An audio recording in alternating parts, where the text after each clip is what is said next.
Well, Kevin, it is a massive fire. It's considered a 2-alarm fire, and that means that Kansas City Fire Department had to call in multiple crews. You can see right now firefighters are fighting this fire defensively, trying to contain it, pumping water from the outside of the building onto it because conditions were just so bad inside. It wasn't safe for firefighters to fight the fire and try and extinguish it inside. KCFD received a call around 8:05 this evening.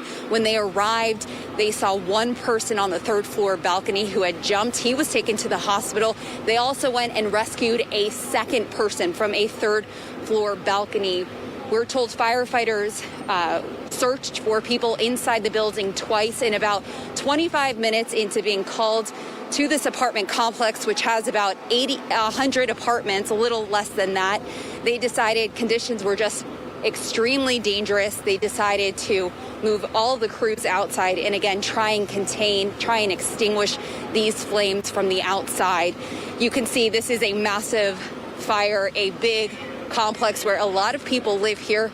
So friends and family members who have loved ones who lived inside raced to this scene right here to make sure their loved ones were okay. We spoke to some neighbors and friends. This is what they had to say.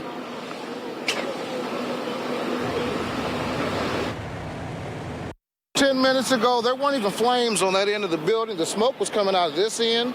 And as you can see, they did start to light up, but now it's slowly moving this way across this roof. And as they don't have any water going on it, so I believe that they made the decision that's pretty much out of their hands. So it accelerated fast. Yes, within about 3 or 4 minutes, everything turned orange. The skies turned orange. I'm just feeling sorry for the people that's in that building, because these are definitely low-income housing and low-income people. And I'm sure that this is not the time of year they want to be out of a home. We know those two individuals, the man who jumped from the 3rd floor balcony, as well as the person who was rescued from the 3rd floor, were taken to the hospital. We are told they are going to be okay. All of the firefighters so far, no reported injuries because of that incident. Commander making the call that everybody should fight this fire from outside. Over on the west side of the building, the southwest side, is reporter Andres Gutierrez with more information. Andres, what do you see from your vantage point? From here, thank you so much. But as you mentioned, firefighters are now taking a defensive approach because, as you saw in that video, the flames were just so massive. Aaron, while I have you here, a quick question for you. It looks like she's not at the scene right now. Let's get to Andres Gutierrez. Andres, what can you tell us?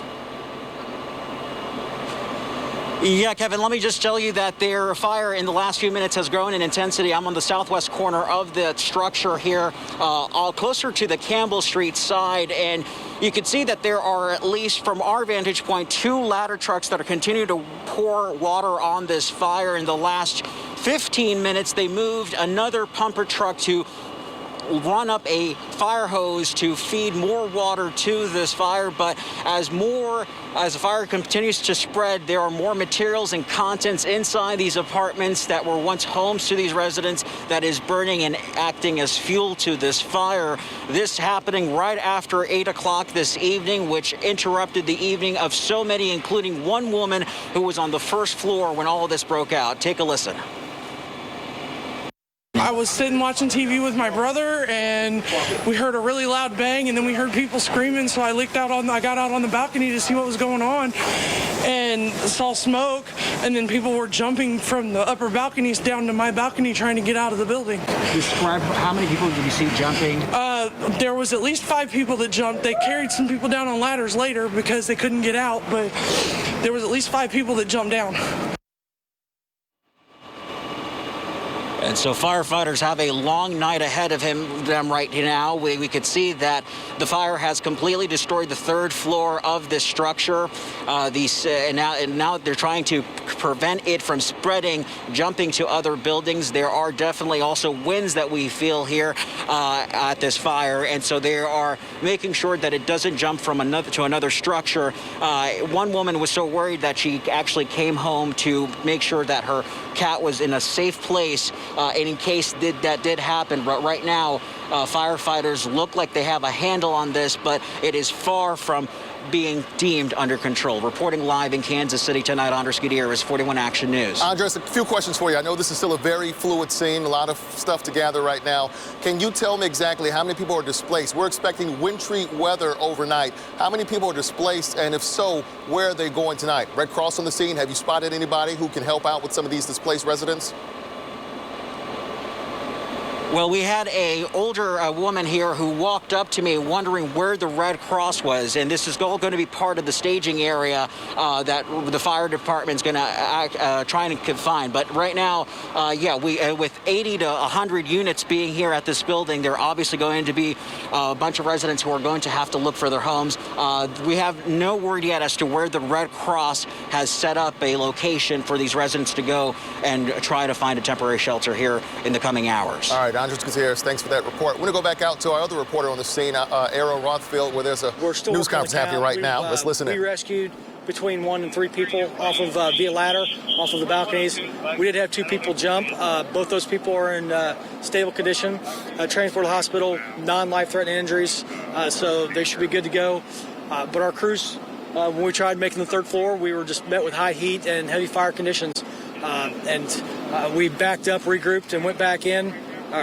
Back on the 2nd floor, and then went in. At that time, while we were doing that, we were searching the 1st and 2nd floor to make sure they were clear.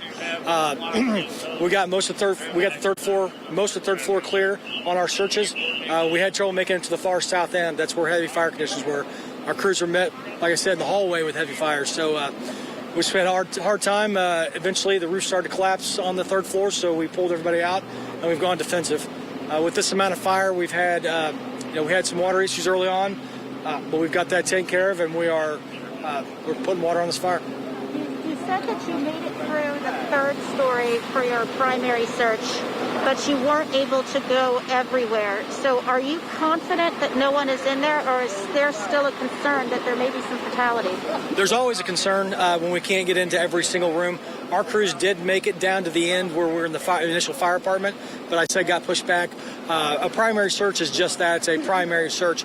It's not an exhaustive search. So when we go back for our secondary search is when we make sure that it's completely clear. Right now, I don't know, but we feel pretty confident that we know that we've got the majority of people. We've got the majority of people out, and we hope that we have everybody out, but we won't know that until later on. We don't have any reports right now of anybody in there. So I do have Red Cross on the scene. We're gathering up all the occupants of the building, trying to get them a place to stay tonight. How many people displaced? We have no idea how many units were occupied because I can't get a hold of property representation right now. So right now we have no idea, and a lot of the people scattered after the fire took off. So we don't know exactly how many people were there. Talk to me a little bit more about those rescues and those injuries. The injuries for the 2 people who jumped, you say non-life-threatening. Are we talking broken bones, most likely? Yeah, I saw them as I pulled up. So they appeared fine. They could have broken bones. I'm not sure. We did an X-ray them. They weren't serious injuries. They were talking to us. They didn't seem like they were in great amount of pain. Like I said, I didn't have a lot of interaction with them, just a little bit. What is the challenge of fighting a fire like this in a big apartment complex? Well, every apartment complex presents its own unique challenges. This building right here, there's, believe it or not, being on truce, there's still access issues. So when you come in... All right, you're listening to a news conference right now from Kansas City Fire, updating you on that massive fire that's happening near the corner of 81st and Truce. Again, they're taking a defensive approach right now because, as you saw at the top of the hour, the flames were just so massive right now. The initial reports indicate there are no serious injuries. As you heard, some people actually had to jump from the 3rd floor. They have some broken bones. As of right now, they don't suspect anyone inside of that building right now. They have to do a secondary search once they get this fire under control. But this is going to be a long night for fire crews on the scene. We have crews at all angles gathering information and talking to those that are displaced after all of this massive fire you have there in South Kansas City. This, by the way, not the first time this building has caught fire. This is footage sent to us on October 27th of the fire at the Waldo Heights apartment. No one was hurt in this fire, but it damaged 27 units. No doubt this is a developing story. We're bringing you the latest updates on air and online at KSHP.com. Stick with us.